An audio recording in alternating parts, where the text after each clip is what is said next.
Joining us right now with some insight is House Majority Leader Steve Scalise. And Leader, we have heard from a lot of different people who were at this meeting. Why don't you tell us what you heard, what the priorities were that the former president espoused?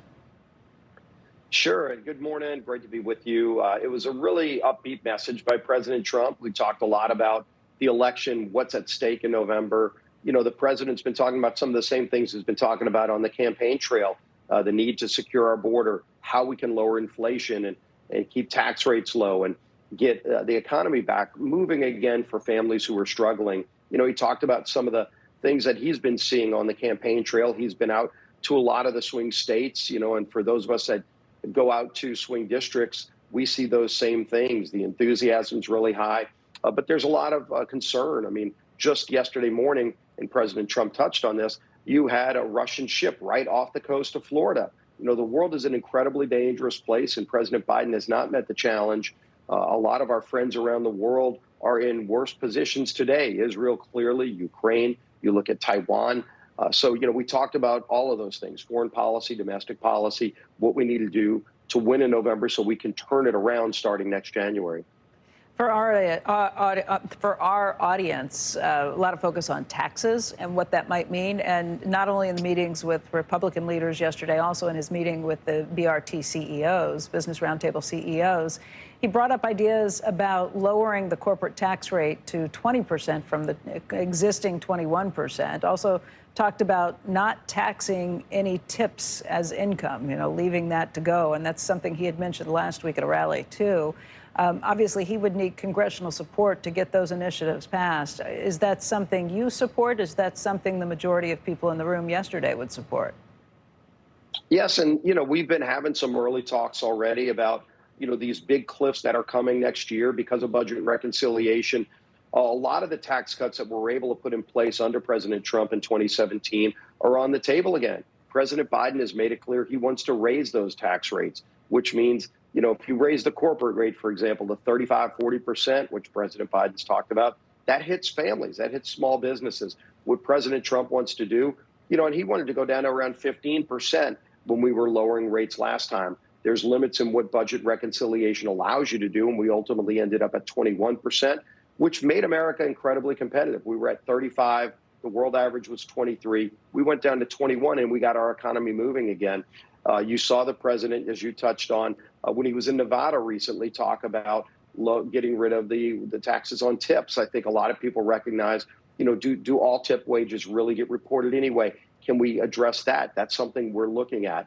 And I think that would be something that would also help the economy. It would surely help a lot of people who work in the service industry to have more cash in their pockets, and that's going to help them. I don't understand why tip income would be different than W-2 income. Somebody who's maybe a blue-collar worker getting all their money on W-2, to say to them, you've got to pay all of your money that you get, all of your income and taxes, but tips, those, granted, sometimes it's hard to track, but I think part of the problem, if you talk to anybody in the service industry, is that it's gotten much easier because people pay their tips on credit cards now. All of that is tracked through the restaurant or beyond. It's not as fluid of an economy as it used to be when, you know, way back when, where a lot of that was just money that was left. And I think that's been some of the pushback. If you're given something on Venmo, they track that now too. Right. Well, and if you think about a tip worker, they're getting hit on both sides. They are getting W-2s, and so they're paying taxes on W-2. Plus, they only get W-2 for the you only get W-2 for the income that you make, and it's below minimum wage. It's below minimum wage that they're often paid. Well, for some, maybe $5 an hour, and you make up for it in tips. Yeah, but at the end of the day, you have, let's say, two sets of accounts you need to keep as a worker, and one is partially tracked through whether it's Venmo or credit cards, and the other is through cash. At the end of the day, it's one of the items that is being put on the table. There are a lot of other good ideas, too. And as you mentioned, President Trump talked about lowering the corporate rate even more. And that helps families, by the way. You've got a big debate on that. And that's going to be a big debate in the presidential election. We have a debate coming up in 2 weeks between Joe Biden and President Trump. You know, Joe Biden wants to raise those rates. And then he's going to try to tell you, if you're making less than $400,000 a year, that it won't affect you. Of course it will affect you. It'll especially affect those lower income workers. It's really hit families harder when you think about his energy taxes. That hits people making $30,000, $40,000 a year. So if we lower tax rates for everybody, when we did it in 2017, it got our economy moving like we'd never seen before. Let's keep America competitive. Let's bring more jobs back to this country and put the focus on creating jobs in America and not how to sick a new army of thousands of IRS agents on people in America. Leader Scalise, I hear you. Nobody likes paying taxes, me included. But if you lower the numbers that you're bringing in, if you're lowering the tax rates, it definitely boosts the economy. That's a clear argument to link to it. The problem becomes that you don't make back all the revenue. Maybe you make 10 to 20% of the revenue back. So the question becomes, how do you pay for that? You can grow the economy, you can bring up the revenue numbers, but not make back everything you would have made with higher rates. How do you account for that? Because we have not heard a lot of plans for cutting spending. Where do you do that? Where do you find the money? Yeah, well, and we did that last time in budget reconciliation. Again, that process requires you to actually pay for it. You know, and a lot of people up here in Washington don't like remembering the facts of history. When we cut those tax rates from 35 down to 21%, the federal government the next year took in more money than it's ever taken in its history. We cut taxes. The federal government took in more money. We still have other problems within our budget. One of the things we can do to help pay for it is to get rid of some of the radical regulations that are adding costs to families. It also adds cost to government. When you have all these rules and regulations coming out of every federal agency, that's being looked at. Reducing the size of the federal workforce, that's something we've looked at in the House. When you look at the massive explosion, especially since COVID, in some of these agencies, they jacked a lot of these agencies up. Many of these workers aren't even showing up for work anymore. There's been a report that over 70% of the federal workforce are still working remotely, and that work isn't even getting done. Passports, for example, biggest calls members of Congress get right now are things like passports not getting processed, IRS checks not getting returned to people after 2 years because people aren't showing up to work in those agencies. And so if we reduce the size of those workforces, that saves billions and billions of dollars that you can use to put more money in the pockets of families and get the economy moving again. President Trump has floated the idea of raising tariffs to replace income tax. Are you in favor of that? Does that seem like a plan that works to you? Well, if you look, you know, this is something that we discussed 8 years ago when President Trump was in office. You saw back and forth, and ultimately tariffs were put in place in very specific areas. The steel industry is one where we were losing our steel industry. China would undercut a lot of other countries, including the United States, and they wouldn't play by the fair rules of the game that all countries around the world agreed to.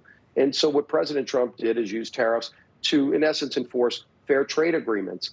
And, and so when you look at where he ultimately came down, it was to allow American companies to be competitive and not allow foreign countries to take advantage of us.